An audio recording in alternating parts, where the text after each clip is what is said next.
you know your salary. You could tell me right now, almost to the pound, what landed in your account last month. Most of us can. But there is a second mirror in the house, one we walk straight past every single day, and it terrifies us. Call it the future mirror. It doesn't show you what you earn today. It shows you what you'll have when the earning stops. And in 2026, that is the reflection almost nobody in Britain is brave enough to face. We are told to save. Save more, save sooner, save something. But notice what we're never given, the honest numbers. Nobody sits the ordinary British worker down and says plainly, by 30, you should be roughly here. By 40, here. By 50, this is the line, and here is what it means if you're below it. That silence is the mirror mirage, the comforting illusion that as long as we don't look, we're probably fine. So today, we're going to look together. No shame, no lecture, just a clear, decade-by-decade progress audit.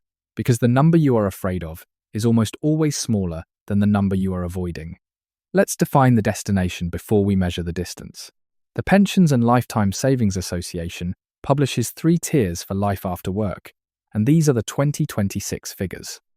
The modest tier, the basics comfortably covered, the cupboards full, a little left over for the things that make life feel like life, costs roughly £18,000 a year. The comfortable tier, the long-haul holiday, the newer car on the drive, the restaurant bill you don't have to study, costs, for a single person, roughly £45 a year. For a couple sharing a home, comfortable runs closer to £63,000. Now, here is the piece people consistently get wrong. The state pension, currently a little over £12,500 a year, for someone with the full national insurance record, is your foundation. It is the concrete slab the whole of your retirement stands on. HMRC pours that slab for you. But a slab is not a house. Nobody has ever lived inside a foundation. You are responsible for the walls, and the entire distance between £12,500 and £45,000 is the wall you have to build yourself. That gap is the reason this video exists. So let's walk up through the decades and find out where you actually stand. We start in your 20s, the seedling phase. This is when auto-enrollment quietly switches on. A small slice of every payslip, topped up by your employer and by tax relief, slides into a pension you barely feel leaving. And if you are 25 with £5,000 sitting in that pot, I want to say something you rarely hear. You are doing well. Genuinely well. Because in this decade, the total is not the point, and chasing the total will only discourage you. £5,000 won't fund a single year of retirement. But the habit behind it will fund all 30. That is the secret of the seedling phase. What you are planting is not the money, it is the compounding habit. Every single pound you invest at 25 has around 40 years to grow, double, and double again. The very same pound invested at 55 has barely 5 years to work before you need it. Time is the one ingredient no salary, however large, can ever buy back. Miss the money and you can catch up. Miss the years and you cannot. Then the ground tilts upward, and we reach your 30s, the 1 times milestone. The target here is clean and quietly demanding. By 30, you want roughly 1 times your annual salary saved into your pension. Earn £30,000. You're aiming for about £30,000 in the pot. And this, for most people, is exactly where reality walks in and sits down. Your 30s are the life squeeze. Childcare arrives with the price tag of a second mortgage. The first-time mortgage arrives with the price tag of, well, a first mortgage. Together they form a gravity well, a pull so strong that money bends toward it and disappears before it ever reaches your future self. This is the steep climb, the decade when the margin between coming in and going out is at its very thinnest. A £1,000 car repair, a sudden veterinary emergency, a broken-down appliance in a month you couldn't afford, and the pension contribution is almost always the first thing people quietly pause. That is human, and it is forgivable. But if you can keep even a small, automatic, protected contribution flowing through these years, you keep the seedling alive through the hardest frost it will ever face. Survival, here, is a form of winning. Now your earnings catch up with your ambition, and we arrive at your 40s, the 3 times milestone. By 40, the target climbs to 3 times your annual salary. And this is the decade of acceleration. Your income is peaking, promotions have landed, real money is finally moving through your hands, but someone else has noticed.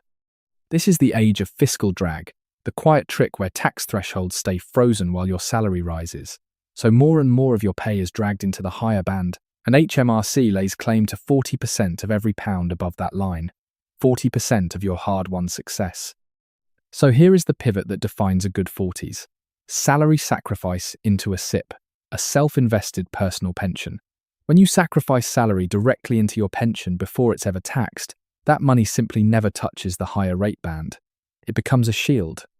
You are taking the exact pounds the taxman was reaching for and redirecting them, whole and untaxed, into your own future, paired with your ISA for money you might need sooner. The SIP is how the highest earning decade of your life actually becomes the highest saving one, instead of quietly leaking away into tax you never had to pay. By your 50s, the target rises again, 6 times your annual salary. And here I want to change the picture in your head completely. Stop imagining your pension as a pile of cash in a vault. Picture it instead as an oxygen tank. Retirement is not a finish line, it is a 30-year climb at altitude, and that tank is the only air you carry up with you. Every pound inside it is one more breath. Now do the honest arithmetic. If your tank holds enough oxygen for 10 years, but the climb ahead of you lasts 30, the outcome isn't vague, it's mathematical. Somewhere in your mid-70s, you hit the thin air, the point where the money thins out, every choice narrows, and the mountain is still rising in front of you with no way back down. The entire job of your 50s is to walk up to that gauge and read it honestly, while you still have the earning years and the lung power to pump the tank fuller. This is the decade to check, not the decade to look away. And then we reach the summit approach, your 60s, the final tally. By your early 60s, the target is 8 to 10 times your annual salary. In plain, spoken numbers, for the comfortable life we defined right at the start, you are aiming at a pot of roughly £500,000, £500,000, not of luxury, but of oxygen. So what does £500,000 actually buy? One word: resilience. Let me show you what that feels like. Your car fails its MOT and needs real work to pass.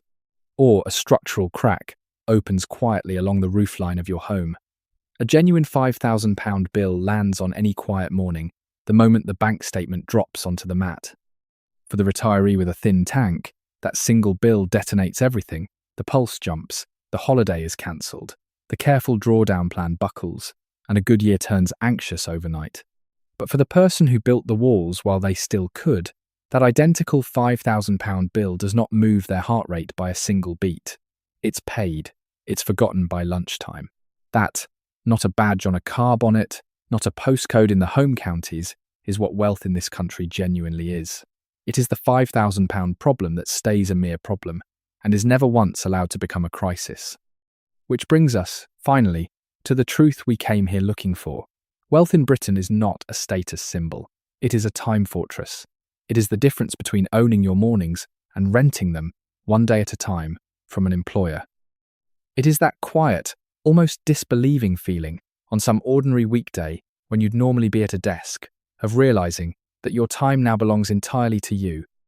And if today's mirror showed you that you are behind on the 1 times, the 3 times, the 6 times, please do not close this video in despair. Behind is not the same as doomed. The oldest piece of wisdom in money still holds. The best time to start was 10 years ago. The second best time is right now, before this sentence even ends. Because the goal was never to be rich. The goal is far simpler and far more human than that. It is a life where, on any quiet morning, the sound of your compounding oxygen is finally, permanently, louder than the sound of your anxiety. That is a retirement worth building, starting today. If you learned something, hit like and subscribe. We'll see you in the next one.